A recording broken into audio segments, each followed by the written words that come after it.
I was riding the train when something felt off. The car started shaking violently without warning.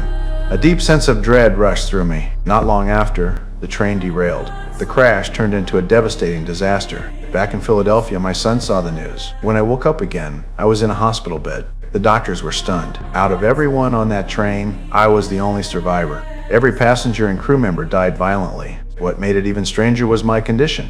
I didn't have a single injury, just a few strands of hair scraped off. The hospital hallway was filled with grieving families. They stared at me in shock and disbelief. My son ran over and hugged me tight. I hugged him back, still confused. I couldn't understand my own luck.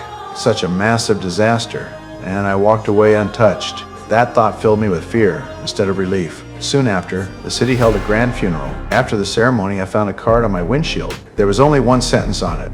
How many days have you been sick in your life? That question stopped me cold. I honestly couldn't remember the last time I was sick. I work as a stadium security guard at a university. I've never missed a single day of work. I've never taken sick leave. That question haunted me all night. I even woke my wife up to ask her. She was just as confused. She couldn't recall me ever being sick either, not even a cold or a fever. None of us knew what it meant. Somewhere else, there was a man completely opposite of me. His name was Elijah. He was born with brittle bone disease. His bones broke easily. When his mother gave birth to him, doctors were horrified. Several of his bones were already broken. Growing up, Elijah lived in fear. He never dared to play with other kids. A simple fall could break his arm. Even breathing wrong felt dangerous. His mother tried to give him confidence. One day, she placed a comic book on a park bench. It worked. The moment Elijah saw it, he was hooked. His mother told him she'd leave one every day, but only if he went to get it himself. From that day on, comics became his world. As an adult, he opened a comic book store. He believed something deeply.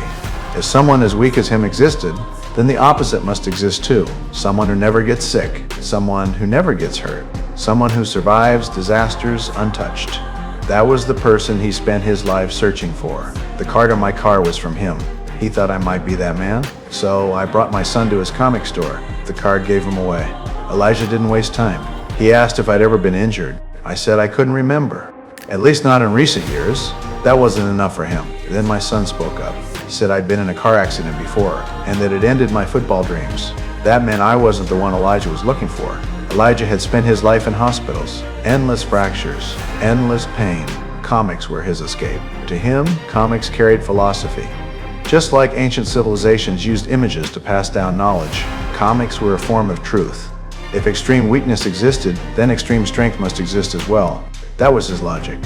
Listening to him left me speechless. I never wanted to be a hero. My life had been ordinary and cautious. Nothing special at all. I thought he was a fraud, someone targeting honest people like me. So I left with my son. The next day, I went back to work as usual. Then Elijah showed up with a cane. This time, I listened. I actually heard him out. Then, without thinking, I spoke. I said I had a bad feeling. A tall man in camouflage had a weapon. I told my coworkers to be alert. The man turned and fled before the checkpoint. Elijah was stunned. To prove it, he followed the man. The man rushed into the subway. The stairs stopped Elijah. Then he fell.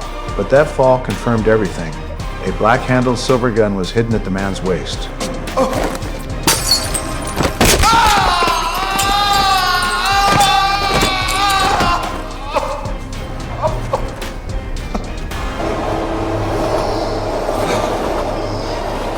Elijah paid the price. Multiple ribs broken. A shattered hand.